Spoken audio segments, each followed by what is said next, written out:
At the end of each course, after all the assignments have been handed in and marked, after the examinations have been completed, when everything is done and dusted, we have a feedback session with each of the students, a one-on-one. And in that session, I ask them this question: how well do you think you have done on this course? The answer that they give me gives me an idea, an inkling of the awareness that they have between their identity, their I am, and the physical skills and abilities that they have. Hi, my name is John Usher, and you are watching 360 Beam. Today's episode is about congruence between your identity and your abilities. Experience has taught me that there is a couple of answers to this question. The first is an emphatic no, I'm not competent. The second is an emphatic yes, I am competent. And the third is an uneasy, I think I might be, but I do feel I need to learn more in order to understand. Many people say it's unfair for me to ask that question, but what I am doing is I am looking for the awareness that people have between their identity and the skills and abilities that they have. I'm looking for congruence. The Kruger-Dunham effect explains to us that people that are incongruent, in other words, they do not have the understanding or the relationship between their identity and their skill ability, have this conception that even though they only have this much knowledge of the skill that is required to be performed, they believe that this is enough information.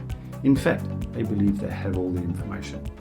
Whereas somebody that is congruent do not believe that they have all of the information. They're quite aware of the small section of information that they have in comparison with the size of the task, and so they are prepared to learn more.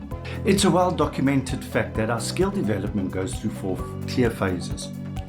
The first phase is unconscious incompetence, or I don't know what I can't do. I compare that to, as a child, you sit in the car next to a parent that's busy driving, and you know they're driving, but you don't know what it takes to drive. So you don't know, and you can't do it. So you don't know what you can't do. The second phase is conscious incompetence, or I know what I can't do. And I compare that to getting to the age where you're allowed to get your learner's license or your driver's license, and you take those first lessons in the car. And suddenly you realize your hands and your feet are not as coordinated as you would like. So the third phase is conscious competence, or I know what I can do. And this is where, as a youngster, you get to the age where you can get your driver's license. And you go for the driver's license now. And you take the test. And you pass the test. You get it. But you have to concentrate on the actual driving. You don't want too much noise in the car while you are driving because it distracts you, or too much commotion in the vehicle. And the older you get, or the more experienced you become as a driver, the more we move into phase 4, where it is unconscious competence, or I don't know what I can do. So I don't have to think about performing the skill. The reality of skills development is there is never a cut-off time for learning. You are always improving your skills, you're always developing your abilities. Now, for most of us adults, we do not like learning new skills because that unconscious incompetence, even the conscious incompetence, makes us feel clumsy and stupid, and that limits our learning as adults. And unfortunately, many people believe that they are better skilled than they really are.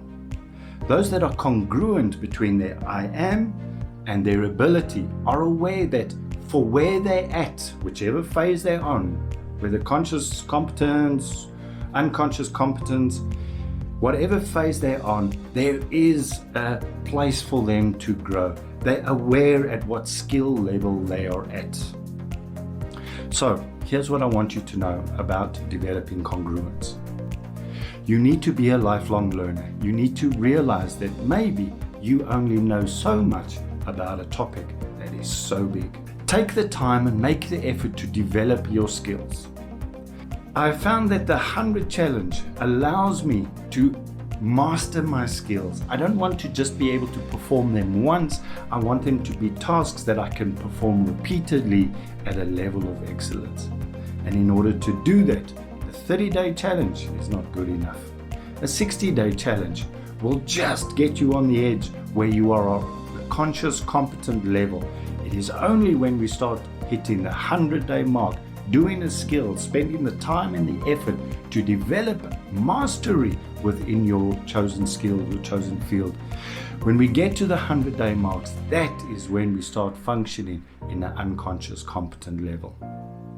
If you want more information about the 100 challenge, please leave a comment down below. If you like the content of the video, click like and remember to hit that subscribe button. I'll see you soon.